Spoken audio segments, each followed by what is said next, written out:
ఇది నువ్వు రాసి పెట్టుకుంటావో గుర్తు పెట్టుకుంటావో ఎలా తీసుకుంటావో తెలియదు, కానీ నీకంటూ ఒక టైం రాబోతుంది. నీకంటూ ఒక టైం రాబోతుంది.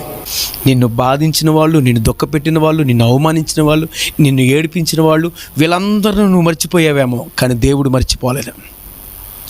దేవుడు మర్చిపోలేదు. నిన్ను బాధ పెట్టిన వాళ్ళు, నిన్ను దుఃఖపెట్టిన వాళ్ళందరినీ దేవుడు గుర్తుపెట్టుకున్నాడు.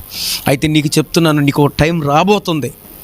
ఈ టైంలో నువ్వు దేవుని మీద ఆనుకుంటే చాలు, నువ్వు దేవుని మీద నిలబడితే చాలు, దేవుని వైపు నువ్వు చూడగలిగితే చాలు.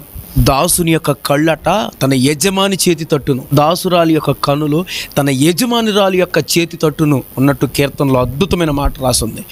నేను చెప్తున్నానండి, నీ యొక్క దృష్టి దేవుని వైపు, నీ యొక్క మనసు దేవుని వైపు, నీ యొక్క ఆలోచన దేవుని వైపు పెట్టు. పోనీయొద్దు.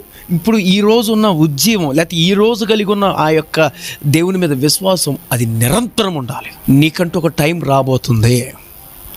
డెఫినెట్లీ నీ జీవితంలో ఒక బలమైన కార్యాన్ని దేవుడు చేయటానికి సిద్ధమై ఉన్నాడు.